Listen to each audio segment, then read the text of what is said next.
నమస్కారం.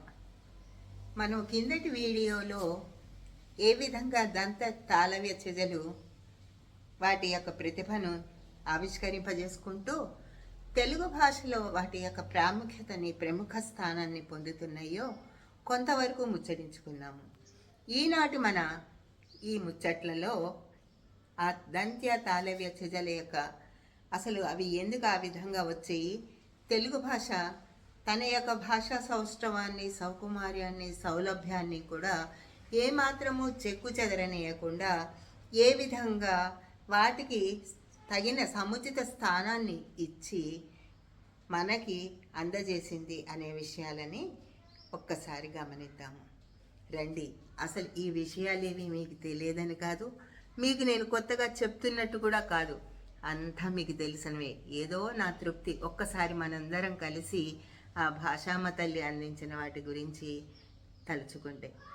రండి, ఇక్కడ మనకి ఈ రెండు వర్గాలు ఉన్నాయి. ఒక వర్గంలో తాళవ్యంగా పరిగణింపబడే చాజాలు వాటి యొక్క చురుకుదనంతో, వాటి యొక్క కొత్త కొత్త విషయాలని తెలుసుకోవాలనే ఉత్సుకతతో వాటి పక్కన ఉన్న దంత్యాల స్థానానికి వెళ్ళి ఉచ్చారణలో కొత్త విధానాన్ని గమనిస్తూ చ చ ఆ విధంగా ప్రారంభించిన తర్వాత పెద్దవాళ్ళందరూ కలిసి, అది కాదమ్మా, నువ్వు తాళవ్య స్థానంలో ఉండాలి, అది నీ జన్మస్థానము అంటే సరే అన్నయ్య, కానీ మేము ఉంటాము, మేము విడిచిపెట్టి వెళ్ళము, కానీ మాకు దంత్యస్థానాల్లో కూడా కొంచెం చోటు కావాలి అని చెప్తున్నాయి. అవి తెలుగు భాష అమ్మ తల్లి పెద్దలందరూ కలిసి వాటితో ఒక చిన్న చర్చకి దిగినప్పుడు వాటి అభిప్రాయాలని, వాటికి ఏ నియమాలను వీరు కనుక అంగీకరిస్తే అవి సంతోషంగా ఒప్పందానికి వస్తాయని తమ అభిప్రాయాలని, తమ నియమాలని, తమ అంగీకారానికి కావలసిన విషయాలని ముచ్చటించటం మొదలుపెట్టాయి. అది ఏమిటంటే 3 నియమాలని పెట్టింది. ఈ రెండు ఈ చ జ అనే రెండు తమ జన్మస్థానమును విడువము. సరే అమ్మా, నీకు అక్కడ నచ్చింది కదా, వెళ్ళిపో, అక్కడే ఉండు అంటే, కాదు మేము అక్కడ వెళ్ళిపోయి ఉండము, మేము ఇక్కడ కూడా ఉండాలి. అలా అని మీరు అక్కడికి వెళ్ళకండి అమ్మా అన్నారనుకోండి, కాదు మేము వెళ్తూ కూడా ఉండాలి. మొదటి నియమం ఏంటి? మేము మన జన్మస్థానమును విడువము, కొత్త స్థానము కూడా కావాలి. సరే, మీరు కొత్త స్థానం కావాలంటున్నారు కాబట్టి చా ఒక స్థానానికి వెళ్ళండి, జా ఒక చోట ఉంటుంది. ఒకటి తాళవ్యంగా ఉంటుంది, ఒకటి దంత్యంగా ఉంటుంది. అంటే ససేమిరా ఒప్పుకోవట్లేదు, మేము రెండు కలిసే పయనిస్తాము, రెండు చోట్ల ఉంటాము, రెండు చోట్ల కలిసి ఉంటాము, మేము ఒక్కొక్క చోటికి వెళ్ళమంటే మాకు అది అంగీకారము కానే కాదు అని చెప్తున్నాయి. అలాంటప్పుడు ఏం చేయాలి? సరే అమ్మా, మీరేమో ఇక్కడ ఉన్నారు, మీ ఇక్కడేమో గుడింతపు గుర్తులుగా మారే స్వతంత్ర శక్తి గల అచ్చులున్నాయి, మీతో కుదిరినప్పుడు మేము ఆ అచ్చుల్ని బతిమాలుకుంటాము, వాటిని అడుగుతాము అని. చూశారు కదమ్మా, అవి చిన్నతనమో చిలిపితనమో ఏమో వినట్లేదు, మీరు కాస్త పెద్ద మనసు చేసుకుని మాతో అంగీకరిస్తే మనం తెలుగు భాషామ్మ తల్లికి సేవ చేసుకోగలుగుతాము అనగానే త్యాగనిరతి కదండి. అచ్చుకి ఎప్పుడూ కూడా తను గుడింతపు గుర్తుగా మారిపోయి హల్లుకి స్పష్టతనివ్వటంలో తను ముందుకు వస్తుంది. అలాంటి స్వభావం గల అచ్చులు అందుకు ఒప్పుకున్నాయి. కానీ అందులో ఒక 3 మాత్రము మాకు అసలు ఈ చాజాలతో, ఈ అచ్చులతో, అచ్చుల వర్గీకరణతో ఎటువంటి ఏ మాత్రం సంబంధం లేదు అని నిక్కచ్చిగా చెప్పేసాయి. ఆ 3 ఏమిటి అంటే అరు అరు ఐ. మేము ఈ విభజనకి దూరంగా ఉంటాము అని నిశ్చయించుకున్నాయి. మిగిలిన అచ్చులు గుడింతపు గుర్తులుగా మారి ఈ చాజాలతో కలిసి తెలుగు భాష పద విస్తరణకి సహాయం చేయటానికి మనస్ఫూర్తిగా ఒప్పుకున్నాయి. అయితే ఇక్కడ ఏం జరిగిందంటే ఈ విభజన సమంగా జరగలేదు. అది మనం న్యాయబద్ధమా అన్యాయమా అనేది చెప్పలేము. ఎందుకంటే ఆ తెలుగు భాషావేత్తల దృష్టిలో పెట్టుకున్నది ఏంటి? తెలుగు తల్లి తెలుగు భాష యొక్క సౌకుమార్యం కానీ, సౌందర్యం కానీ, సౌలభ్యం కానీ కించిత్తు కూడా ఇబ్బంది పడకూడదు. అదే విధంగా ఉండాలి. కాబట్టి వాళ్ళు ఏవి నిశ్చయించారో ఈ అచ్చులన్నీ కూడా సంతోషంతో వాళ్ళ యొక్క నిర్ణయాన్ని శిరసావహించాయి. దాని ఫలితంగా ఏం జరిగిందంటే 4 అచ్చులు మాత్రము ఒక వర్గంగా వచ్చాయి, 7 అచ్చులు ఇంకొక వర్గంగా వచ్చాయి. ఆ 4 అచ్చులు ఏవి అంటే ఈ ఏ ఈ 4 కూడా తాళవ్య వర్గము అని వాటికి పేరు పెట్టబడ్డది.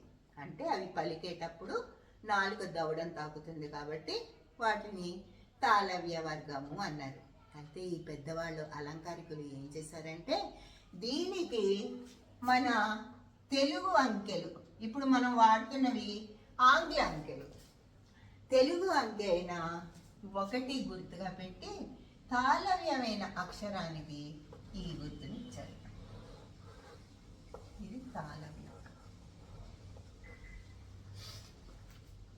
ఆ ఉ ఓ ఔ అని ఉన్న 7 దంత్యములకి కూడా, అంటే నాలుక వెళ్ళి దంతాలను తాకుతుంది, నాలుక కొస, వాటికి దంత్యములు అని నామకరణం చేసి వాటికి మన తెలుగు అంకె అయిన 2 ఈ గుర్తుని ఇచ్చారు. ఈ 2 కూడా ఈ చా గాని జా గాని మన ఉచ్చారణలో కూడా భేదం స్పష్టంగా కనిపిస్తుంది. లేఖనంలో కూడా వాటి తల మీద కిరీటంలాగా ఉన్న గుర్తుని బట్టి ఇది తాళవ్యమా ఇది దంత్యమా అనేది మనం స్పష్టంగా గుర్తించగలం. సరే, ఈ చాచాలు ఒప్పుకున్నాయి, అచ్చులు ఒప్పుకున్నాయి, భాషా శాస్త్రవేత్తలు సర్దారు, 2 వర్గాలు చేశారు, వాటికి 2 పేర్లు పెట్టారు, 2 గుర్తులు పెట్టారు సంఖ్యలతో. అంతవరకు బాగుంది. ఈ చాచాలు ఏమనుకుంటున్నాయి? మనం 2 పడవల్లో ప్రయాణం చెయ్యలేము, కానీ మనకి 2 ఇష్టం కనుక 2గా విభజింపబడి 2 రూపాలని పొంది 2 విధాలుగా పలుకబడి మన యొక్క భాషా సేవని చేద్దాము అని నిశ్చయించుకుని ఈ దంత్యము తాళవ్యము ఈ 2 పడవల ప్రయాణము చేయలేవు కనుక, కుదరని పని కనుక చాజాలు 2గా విడవడి ఇది మొదటి తాళవ్యము, అంటే ఇది 1వ నంబర్ గుర్తు, ఇది 2వ నంబర్. ఈ విధంగా లేఖనంలోకి వచ్చేసినాయి. వచ్చిన తర్వాత కాలక్రమేణా అతి త్వరగా 2 గుర్తులు పెట్టడం ఎందుకు? ఒకదానికి గుర్తు పెట్టి ఒకదానికి గుర్తు పెట్టకుండా ఉంటే మనకు అర్థమవుతుంది కదా. 2 అని గుర్తున్నది దంత్యము, అసలు ఏం గుర్తు లేనిది తాళవ్యము అని వీళ్ళందరూ ఎవరికి వాళ్ళే ఊహించుకుని, పాపం ఆ తల్లి క్షమాగుణాన్ని తెలుసుకుని చా అనే దీనికి ఈ గుర్తు పెట్టడం మానేశారు. ఈ గుర్తు మాత్రమే పెట్టేవారు. కాలక్రమేణా ఏమైందంటే ఆ గుర్తును కూడా మార్చేశారు. ఏ విధంగా పెట్టాలో అలా పెట్టకుండా ఈ విధంగా పెట్టడం మొదలుపెట్టారు. రూపాన్ని మార్చేశారు. మార్చిన తర్వాత కాలగమనంలో కాలగర్భంలో ఆ 2 గుర్తులు కూడా ఎక్కడో మరుగున పడిపోయి ప్రస్తుత వ్యవహారంలో మనకు అసలు అదృశ్యంగా ఉన్నాయి. అసలు మనకు కనిపించట్లేదు ఆ 2 కూడా. ఈ విధంగా దంత్య తాళవ్య చెజలు పెద్దల యొక్క నిశ్చయాన్ని అంగీకరించి తాను వాటిని అనుసరిస్తూ తెలుగు భాషకి అమితమైన అద్భుతమైన సేవలని అందిస్తున్నాయి.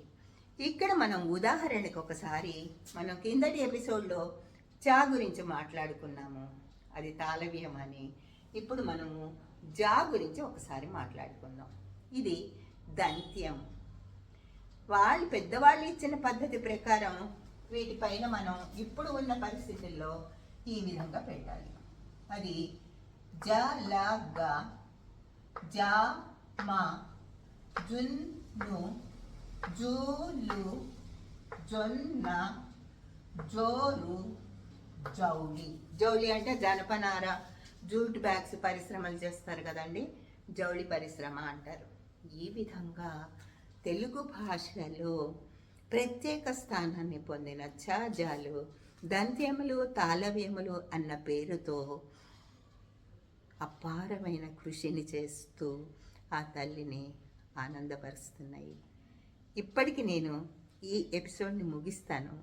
మీకు ఇంకేమైనా కొత్త విషయాలు కనుక తెలిస్తే మీరు తప్పకుండా కామెంట్స్ రూపంలో దాన్ని అందిస్తారని, నా లోపాలు ఏమైనా ఉంటే ఇందులో వాటిని సవరిస్తారని అనుకుంటూ ఇప్పటికి సెలవు తీసుకుంటాను. నమస్తే. జై తెలుగు తల్లి.